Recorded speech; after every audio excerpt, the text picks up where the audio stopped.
সোনার চামচ মুখে দিয়ে জন্মালে কি ভাগ্য ভালো হয়? ইয়েস, আজকের ব্লগটা এটা নিয়ে। Hello everyone, this is Popi, you are watching mother's blog by Popi. পুরো ব্লগটা দেখবেন এবং কমেন্টস করে জানাবেন কেমন লেগেছে আপনাদের কাছে। দেখতে পাচ্ছেন যে আমরা সবাই রওনা হয়ে গেলাম। অ্যাকচুয়ালি এটা হচ্ছে ঈদের তৃতীয় দিন। আমার ভাই ঈদের দিন থেকেই এমন জোরাজোরি করতেছে আসার জন্য। হ্যাঁ, আমার ভাইয়ের ফার্ম হাউস আছে, ওইটা ময়মনসিং। আপনারা প্রায়ই অনেক ভ্লগে ভিডিওতে দেখেন। তো ওখানে যাওয়ার জন্য অনেক জোরাজোরি করতেছে অনেক দিন ধরে। তো গরমের জন্য যাচ্ছিলাম না। তো সকাল থেকেই আমাকে একদম পর্দা উড়ানো ছবি, অনেক ঠান্ডা, আমার ভাই চাদর গায়ে দিয়ে শুয়ে আছে, সুন্দর সুন্দর বিভিন্ন ছবি ভিডিও পাঠাচ্ছে, কিন্তু তাও আমি রাজি হচ্ছি না। হঠাৎ করেই ভাবলাম যে না, চলো চলে যাই। আর দেখতে পাচ্ছেন বাচ্চারা খেলাধুলা করছে। আমরা অলরেডি চলেই এসেছি। কি সুন্দর বৃষ্টি। ঘুম থেকে উঠে দেখি ঝুম বৃষ্টি, আর এত সুন্দর বৃষ্টি দেখে লোভ সামলাতে পারছিলাম না। রেডি হয়ে নেমে পড়লাম পানিতে।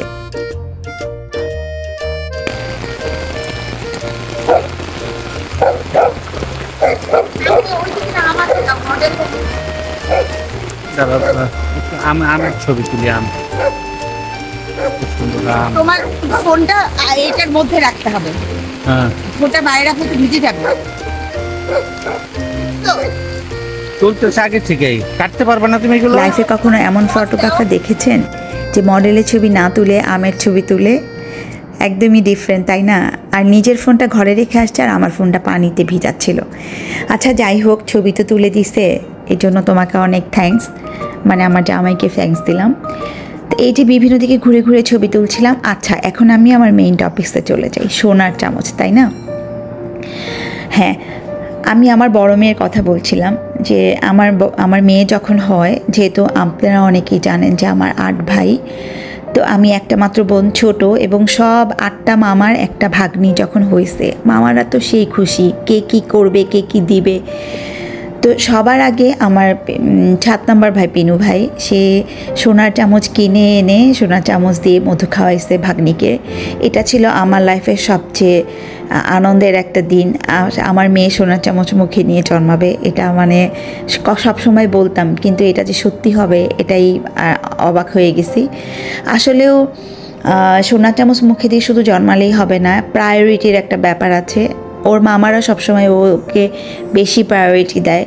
যেমন একটা ছোট উদাহরণ দেই, এই যে এখানে যে আসছি গফর গায়ে, ওর মামা ওর জন্য একটা পদ্ম পুকুর করেছে, এবং ওর মামাকে বলে একটা পদ্ম পুকুরের মাঝখানে একটা ওয়াকওয়ে করে দিয়েছে, যে ভাগ্নি ছবি তুলবে কিভাবে, বাইরে দিয়ে দাঁড়ায় তুলে তো ভালো হবে না, পুকুরের মাঝখান দিয়ে একটা রাস্তা করে দাও। তা দেখেন কি সুন্দর একটা রাস্তা করে দিছে, ভাগ্নি ছবি তুলবে, সাথে অবশ্য আমিও। তো এটাকেই বলে হচ্ছে প্রায়োরিটি।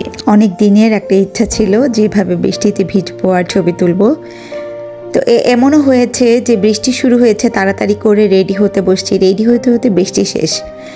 এভাবে করে প্রায় অনেকবারই ছবি তোলা হয়নি। এবং ঈদে মানিকগঞ্জেও আমি ড্রেস নিয়ে গিয়েছিলাম যে বৃষ্টি হবে, বৃষ্টিতে ছবি তুলবো, তাও হয়নি। তো এখানে আসার পর একটু বেশি হয়ে গেল, তাই না? বৃষ্টি তো হইল একদম 4-5 ঘন্টা বৃষ্টি।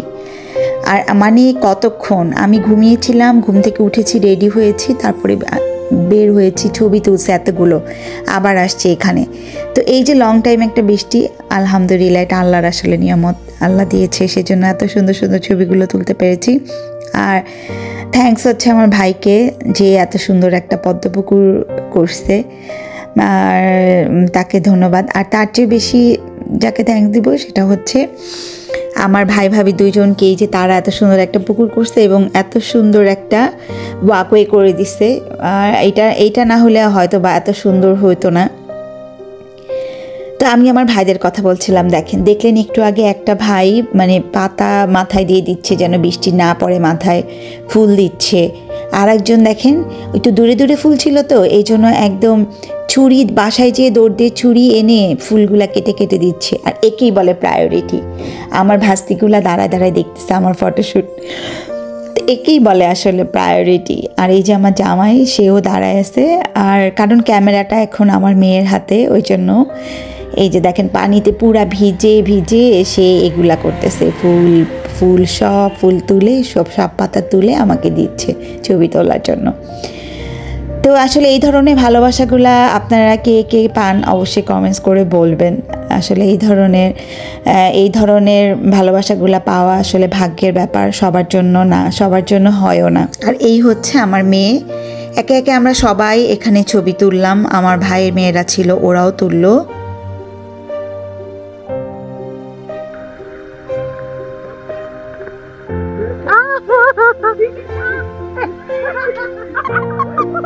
না না না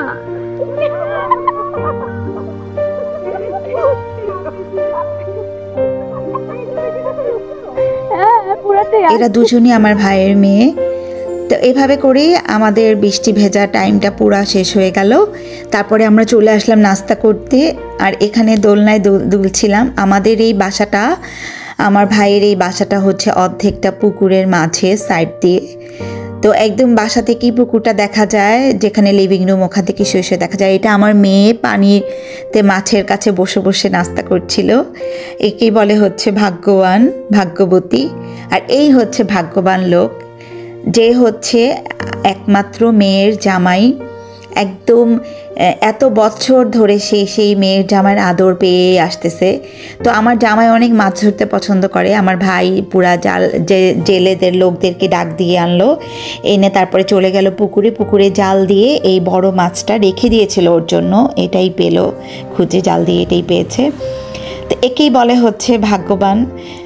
এবং সে এই মাছটা বুয়াকে দিয়েও কাটাবে না, সে নিজের হাতে কুটছে। তো যেহেতু আমার ভাই মাছ কুটছে, আমি বলছি আমি রান্না করব। তা এই যে দেখেন এত সুন্দর মাছগুলো, আমার রান্না করতেই মনটা ভালো হয়ে গেছে। তো নিজের হাতে রান্না করলাম ভাইদের জন্য, আর আমার হাতে রান্না পছন্দ করে এটা ভেবে। আর দেখেন কি সুন্দর লটকন। আমার ভাই নিজের হাতে এই কাজগুলো করে, কারণ তার হাতের ফলন খুব ভালো হয়। সবাই অবশ্যই মাশাল্লাহ বলবেন, আলহামদুলিল্লাহ বলবেন। আর এটা হচ্ছে লাল আম। আর এখানে দেখতে পাচ্ছেন হচ্ছে জামরুল, কি সুন্দর লাল জামরুল। এখন তো শেষের দিকে, যখন থাকে তখন আরও বেশি থাকে, একদম পুরা লাল হয়ে থাকে পুরো জায়গাটা। এই যে মাটিতে, ঠিক বিদেশে যেমন ফল মাটিতে এরকম পড়ে থাকে না, আমাদের দেশেও তাই হয়, তাই না? আমার ভাইয়ের কষ্ট করে ভাগ্নিকে খুশি করানোর জন্য যে চেষ্টাটা, এটাকেই বলে প্রায়োরিটি। আর দেখতে পাচ্ছেন খাবারের শেষের ভিডিওটা করেছি, আগের ভিডিওটা নাই। মাছ, ছোট মাছ, তারপরে মাছের তেল, এখানে ডাল, শুটকি পুলি, বেগুন ভাজা, অনেক খাবার, শাক ভর্তা ছিল, সব দেশি খাবার ছিল যেহেতু আমরা ঈদের পর গিয়েছি। আর এই ছিল আমার আজকের ব্লগ। আপনাদের কাছে কেমন লাগলো জানাবেন। আল্লাহ হাফেজ।